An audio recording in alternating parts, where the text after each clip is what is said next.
What was Nixon's favorite line? What was that line that is Nixon? I'm not a crook. Honestly, I can't remember.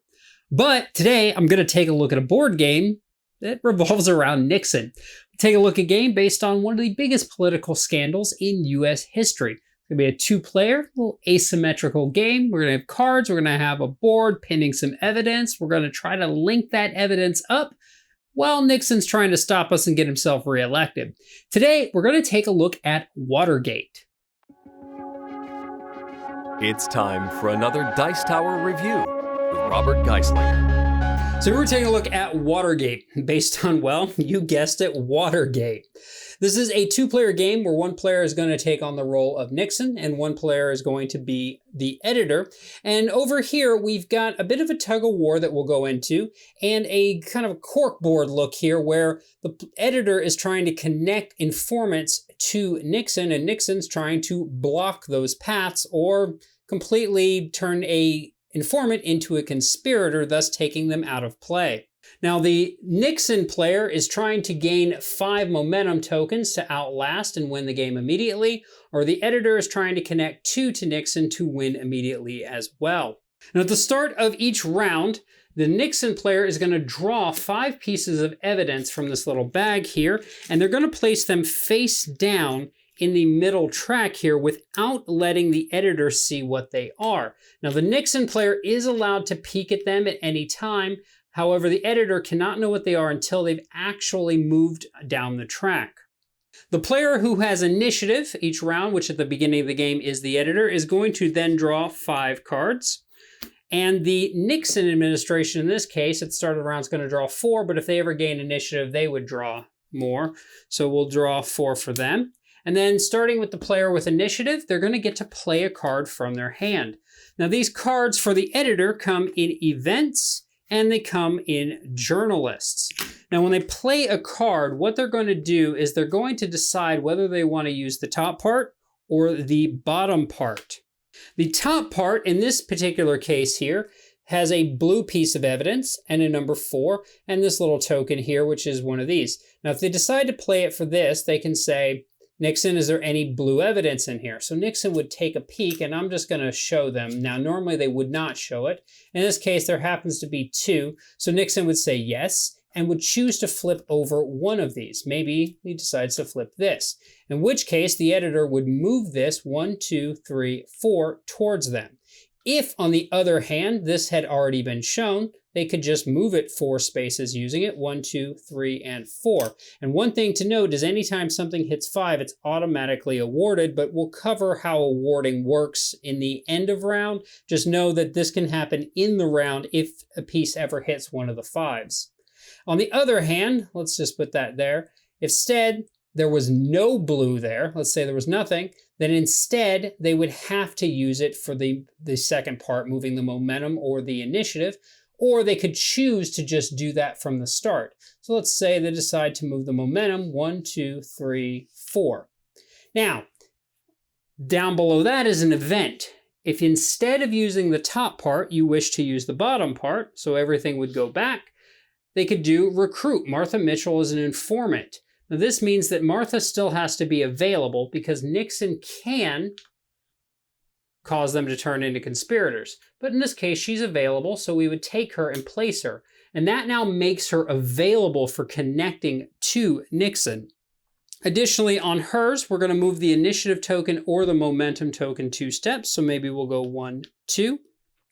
And then because we use this for an event, we remove this card completely from the game. It can't be used again. Had we just used it only for the top part, it would go to our discard pile to recycle into our deck. So we will remove that from the game. Now the Nixon administration is going to get to play a card. Now Nixon has conspirators and events. Now we've already saw how an event used, so let's use a conspirator here. We've got Howard Hunt. We could do the same thing. We could go in here, move a yellow token. So we could move this one 1, which would then flip it over. Or we could spend it to move this token 1 or this token 1, however we want. Or instead of doing any of that, what we could do is on the research track, move the momentum token 2 steps, then draw 1 card from the draw deck and play it immediately. So that's a really nice one. However, if I can find one of these, I'm going to show you here in the editor's deck, because I believe, here we go, they have reaction journalist. This allows them to block the action of one of Nixon's conspirators. The conspirator card is removed from the game, and then the Nixon administration goes again. So we could have played this to remove it completely and actually get rid of it from the game, which is really one of the only ways to get the conspirator cards out of Nixon's deck. Now the game's going to go like this in a round until both players have played all of the cards from their hand, and at which point you're going to move to the end of the round. Now what's going to happen, and I'm going to reset this just a little bit. We'll put this token here, maybe this token here, and we'll put this token here. Actually, we'll do that. Okay, so first what we're going to do is we're going to follow this little track here. So first we're going to put to the bag any tokens that are still on 0. Well, we'll say that one was there. So that one is going to go here. Then we're going to award the initiative, which is here, in which case it goes to Nixon. So Nixon is now going to have initiative. We're going to award the momentum token. So Nixon's going to take that token, giving him 1/5 of his victory. We're going to place a new initiative token into the middle, a new momentum, and bring the initiative back. And then we're going to award the evidence tokens based on who has initiative first. So in this case, we're going to have Nixon place one of these. Now when Nixon places one, he still has to follow the rules. So this is green or yellow, so it can go either in a green or yellow space, but he actually flips it over. So maybe he decides to play it here, thus blocking that path. Now the editor over here has a blue piece, which means it's going to have to go in the blue, but you notice it has this little 1 on it. That means when it's being placed, they're going to get to move this token, giving them a bit of advantage at the next round. And maybe we decide to play it here, starting a path to Nixon from Martha Mitchell. At this point, we're now going to redraw cards. Nixon's going to bring out new tokens, and we're going to continue playing. We're going to continue doing that, and I'm going to just do a quick setup here.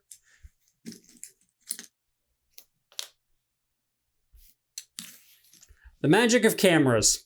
Okay, so now we've actually reached an end of a game where the editor has won, because the editor has managed to get Alexander Butterfield connected to Nixon and Martha Mitchell. Along the way, Alfred Baldwin and James McCord got turned into conspirators, so they were not able to do so. So that would give the editor a win. If on the other hand, Nixon had managed to get 5 of these, then Nixon would win. Now, one thing to note is the editor can collect those. They're not a victory condition, but as they collect them, they will unlock certain things that happen. So when they get here, Watergate trial, draw 1 evidence token from the bag and pin it face up to the evidence board. So things will happen along that, but that is not a victory condition for them. And the same way, the conspirators and informants are not a victory condition for Nixon. Nixon has to get 5 momentum tokens to win, or the editor has to connect 2 informants to Nixon to win the game. All right, so that is a look at Watergate.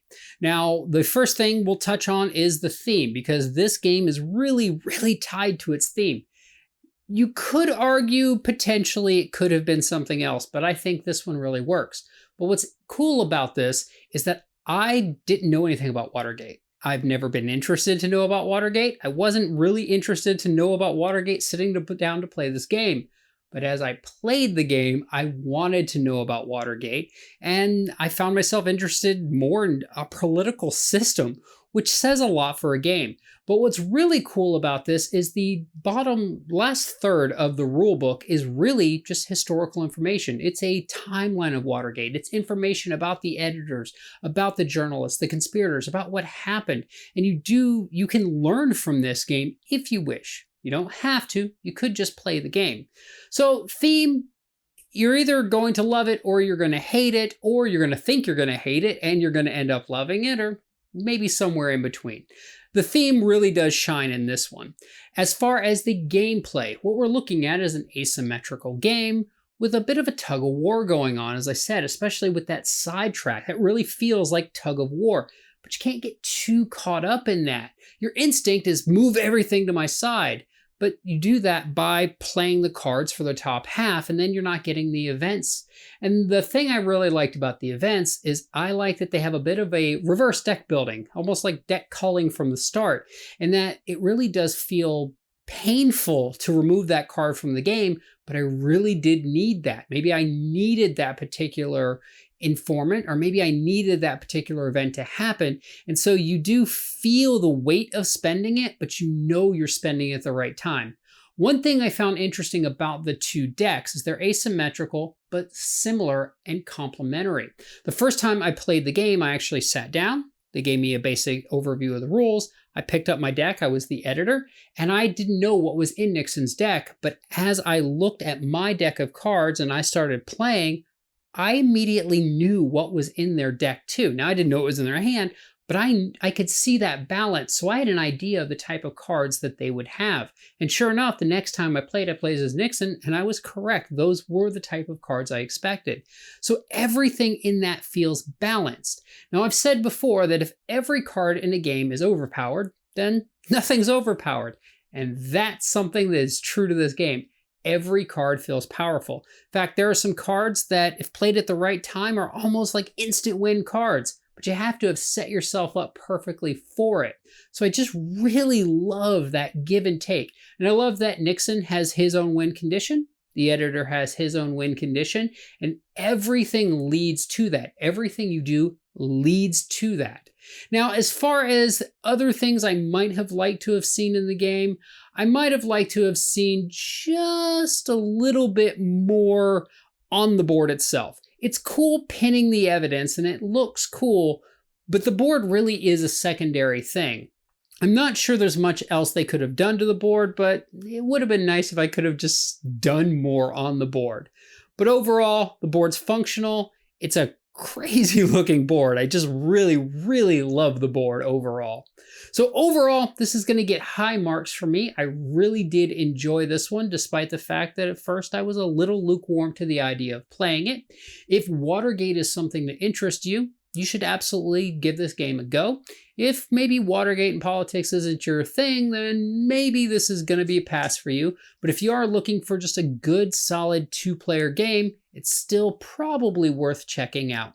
I hope you've enjoyed this look at Watergate. It's helping you decide if it might be right for you and playing with someone else, because you're going to need someone else to play it with. And I look forward to seeing you folks next time. Thanks so much for watching another Dice Tower video. If you enjoy our videos, subscribe to the channel for more fun, comprehensive board game coverage. Also, consider joining us at one of our events. Come to Dice Tower Retreat, a small, intimate gathering where gaming is king. Join us for Dice Tower Cruise, the largest board game cruise. Attend Dice Tower West in Las Vegas for gaming fun on the West Coast, or Dice Tower East in Orlando, in sunny Florida. Dice Tower Conventions, the friendliest gaming conventions on Earth. I'm Eric Summerer, and you've been watching The Dice Tower.